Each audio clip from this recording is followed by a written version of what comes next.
La première question de l'exercice.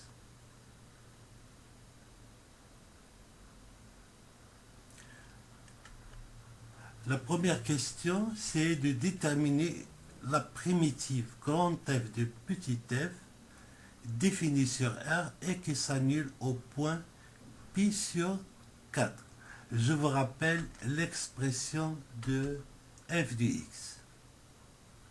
F de x égale cosinus x exponentielle moins x, qu'on peut l'écrire sous la forme cosinus x sur exponentielle x. D'abord, f est une fonction continue. C'est une fonction continue parce que f, c'est le rapport de deux fonctions continues qui sont le cosinus et l'exponentielle. Alors, puisque f est continue, donc, elle admet une primitive. Cette primitive peut s'écrire à l'aide de l'intégrale de la forme suivante.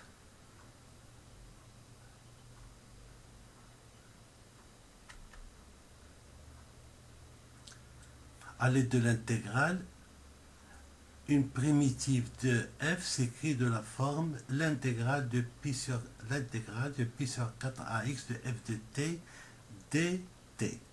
Et remarquez que cette primitive s'annule bien en pi sur 4.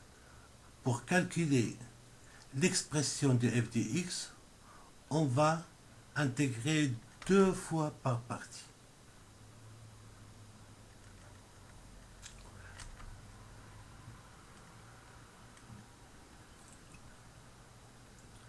La première intégration par partie.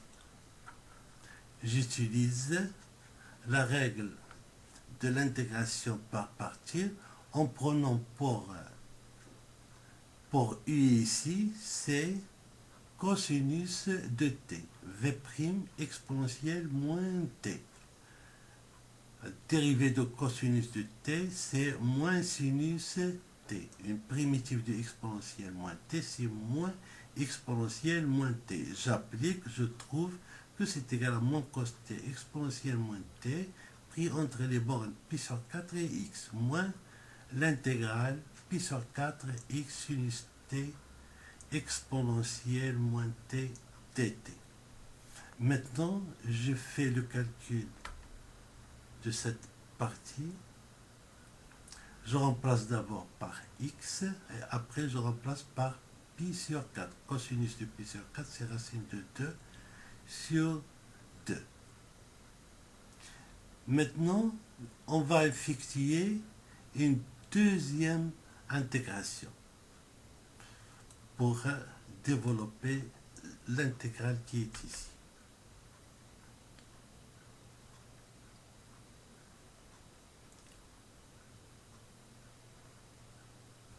Voilà, dans cette intégrale, on va prendre u, c'est sinus t. Sa dérivée, c'est cosinus t. Et je prends v', c'est exponentielle moins t. V, c'est moins exponentielle moins t. Et j'applique la formule ou bien la règle de l'intégration par partie. Je reprends les calculs.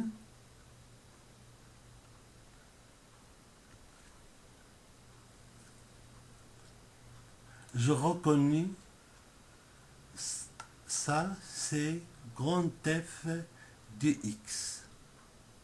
Donc on va remplacer cette intégrale par grand F de x. C'est pour cette raison qu'on a fait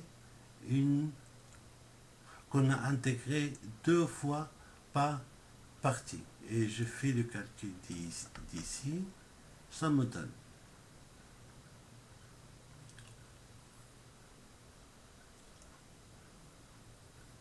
Alors ici on remplace par x, ça me donne moins sinus exponentielle moins x, moins je remplace par pi sur 4, ça me donne racine de 2 sur 2 exponentielle moins pi sur 4. Et là c'est f de x. Donc maintenant je peux tirer grand F de x. Mais remarquez d'abord qu'on a ici une simplification.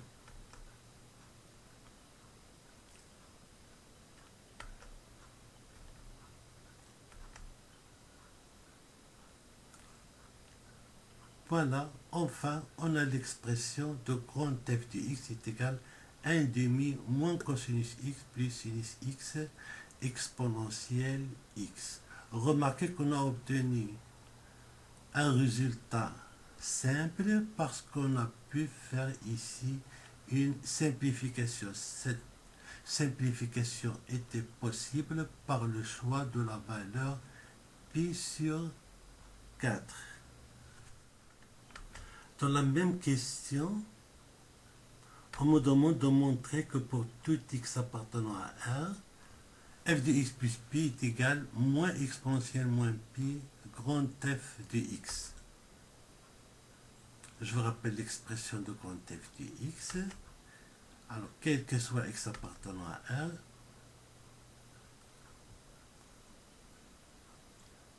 je calcule f de x plus pi. Je remplace ici x par petit x par x plus pi. Cosinus de x plus pi est égal à moins cosinus x. Sinus de x plus pi est égal à moins sinus x. Exponentielle moins x plus pi est égal à exponentielle moins x multiplié par exponentielle moins pi. Ça donne. Voilà, ça, j'ai mis ici exponentielle moins pi. Et là, j'ai mis exponentielle moins x. Et on remarque que f de x plus pi, c'est égal moins exponentielle moins pi grand f de x. Je peux conclure donc que quel que soit x appartenant à R, f de x plus pi est égal exponentielle moins pi grand f de x. La deuxième question de l'exercice.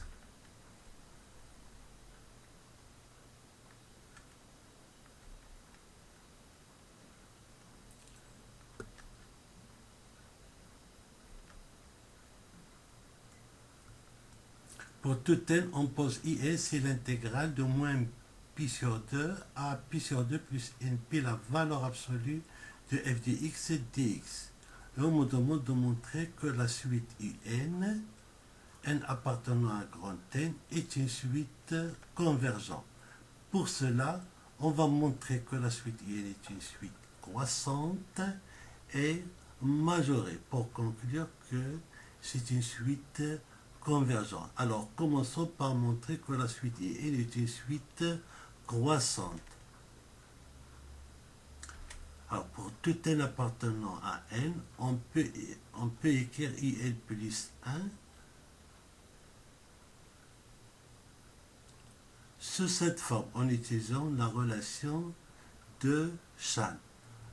Ici, l'intégrale de moins pi sur 2 à pi sur 2 plus n plus 1 pi.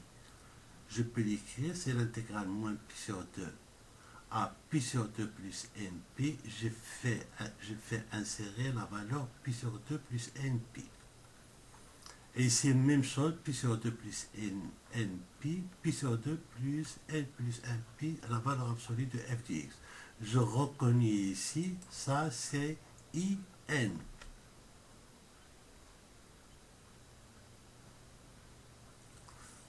Maintenant, j'ai IN plus 1 est égal à IN plus cette intégrale. Cette intégrale, c'est un nombre qui est positif parce que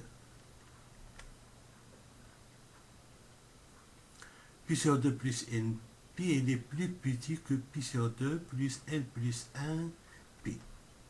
Et en plus, la valeur absolue, c'est un nombre qui est positif. Tout ça me donne que l'intégrale est un nombre qui est positif. Donc, je peux conclure que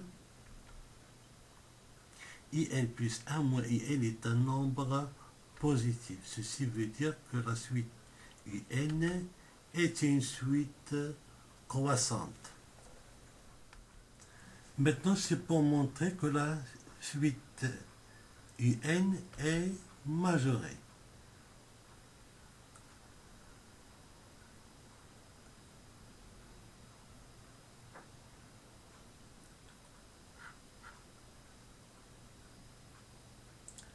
Alors, je reprends IN. Je remplace ici f de x, c'est cosinus x exponentielle moins x.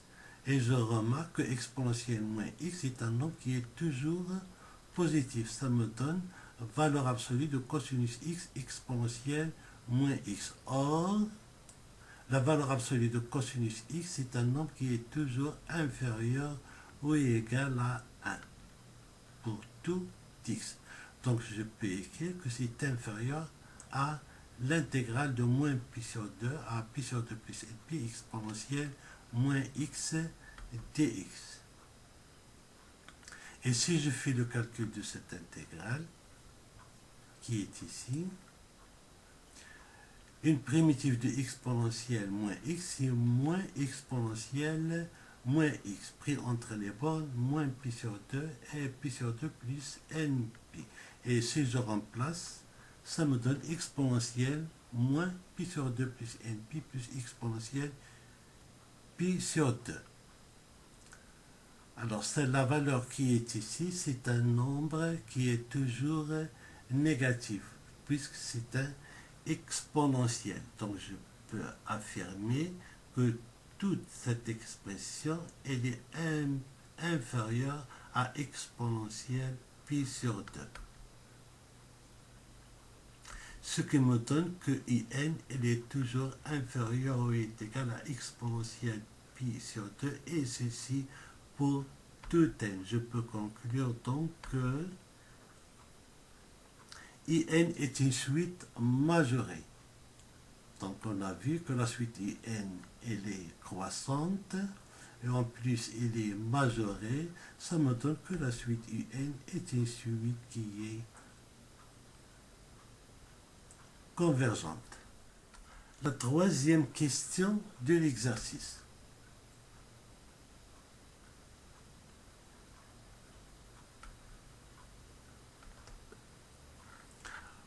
On me donne gk, c'est l'intégrale de pi sur 2 plus k moins 1 pi jusqu'à pi sur 2 plus k pi. La valeur absolue de f de x, dx. Et on me demande de calculer g0. Je remplace g0, je remplace donc k par 0. Ça me donne, c'est l'intégrale de moins pi sur 2, pi sur 2. Valeur absolue de f de x, dx. Je remplace f de x par son expression. Alors, je remarque que cosinus x est un nombre qui est positif entre moins pi sur 2 et pi sur 2. Donc, la valeur absolue de cosinus x, c'est cosinus x exponentielle moins x. Exponentielle est un nombre qui est toujours positif. Et ça, c'est f de x. On connaît déjà une primitive de la fonction petit f. C'est la fonction grand f. Donc je peux affirmer que cette intégrale est égale à grand f de pi sur 2 moins f de moins pi sur 2. Je vous rappelle l'expression de grand f de x, primitive de petit f. G0, je remplace. Voilà, cosinus pi sur 2, c'est 0. Sinus pi sur 2, c'est 1. Sinus de moins pi sur 2, c'est moins 1. Et je trouve que G0 est égal à 1 demi exponentielle moins pi sur 2 plus 1 demi exponentielle pi sur 2. La question petit b de la troisième question. On me demande de montrer que gk est une suite géométrique. Alors, gk égale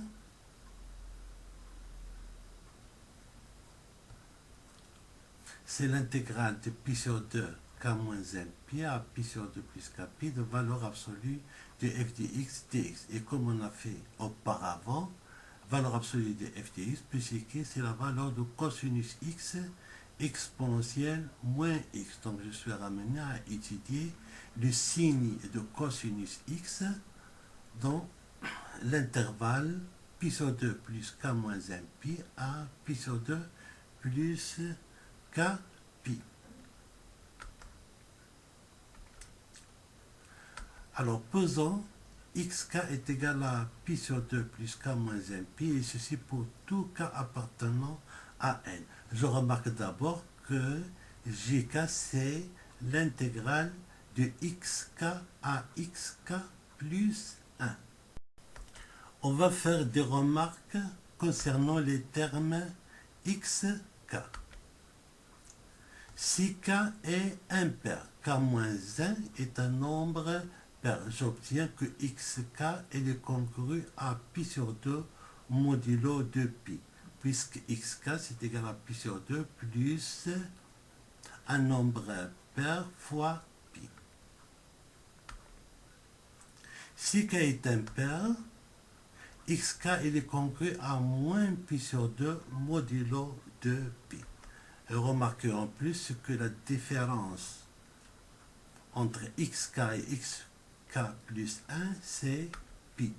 C'est-à-dire la longueur entre xk et xk plus 1, c'est pi. Donc ceci me ramène à séparer deux cas. Le cas où k est pair, le cas où k est impair. Commençons par le cas où k est pair. Si x est compris entre xk et xk plus 1, ceci me donne que cosinus de x est positif. Je sais que si k est pair, et si xk est congru à moins pi sur 2 modulo de pi, et xk plus 1 est congru à pi sur 2 modulo de pi. Et si x est compris entre xk et xk plus 1, ça veut dire que x se trouve sur la moitié de la cercle qui commence de moins pi sur 2 à pi sur 2. Et l'image de x sur le cercle trigonométrique se trouve dans la partie rouge du cercle. Dans ce cas, je peux écrire que gk c'est l'intégrale de xk à xk plus 1 cosinus x moins x. J'ai remplacé valeur absolue de cosinus x par cosinus x. Donc c'est égal, ça c'est la fonction petit f. Et je connais une primitive de la fonction petit f, c'est la fonction grand f. Donc c'est égal à grand f de xk plus 1 moins f de xk plus 1. Remarquez que jk c'est un nombre qui est toujours positif. Et cosinus est un nombre qui est positif, exponentiel moins x est un nombre qui est positif. Donc cette différence, je peux le remplacer par valeur absolue de f de x k plus 1 moins f de x k. Maintenant, si k est pair, x compris entre xk et xk plus 1. Ceci me donne que cosinus de x est un nombre qui est négatif. Dans ce cas, xk est congru à pi sur 2 modulo de pi et xk plus 1 est congru à moins pi sur 2 modulo de pi. Si l'image de x sur le cercle trigonométrique, c'est un point qui est compris entre pi sur 2 et moins pi sur 2, c'est-à-dire qu'il appartient à la partie colorée en rouge du cercle. Je calcule gk. Je remplace la valeur absolue de cosinus par moins cosinus x. N'oubliez pas que cosinus x est un nombre qui est négatif. Ça, c'est f de x. Donc, j'utilise la primitive grand f de petit f de x et j'écris que c'est égal à moins f de xk plus 1 plus f de xk plus 1. Et ça, c'est un nombre qui est positif. Donc, je peux l'écrire sous forme de valeur absolue. F de xk plus 1 moins f de xk. Je sais que cette différence entre valeur absolue est un nombre qui est négatif.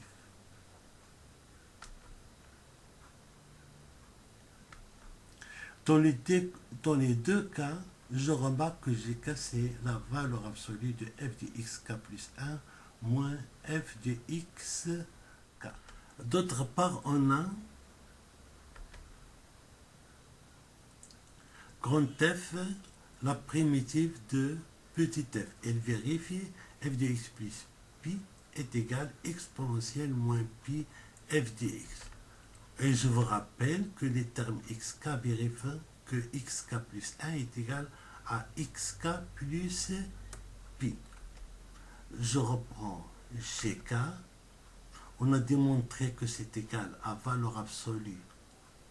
Gk, c'est toujours la valeur absolue de f de xk plus 1 moins f de xk. Je calcule gk plus 1. Ça me donne, c'est f, valeur absolue, f de xk plus 2 moins f de xk plus 1. J'applique l'égalité ici en même temps pour xk plus 1 et xk plus 2 et xk plus 1. Donc ici, ça me donne c'est f de xk plus 1 plus pi. Et ça, c'est f de xk plus pi. J'applique, ça me donne... Voilà.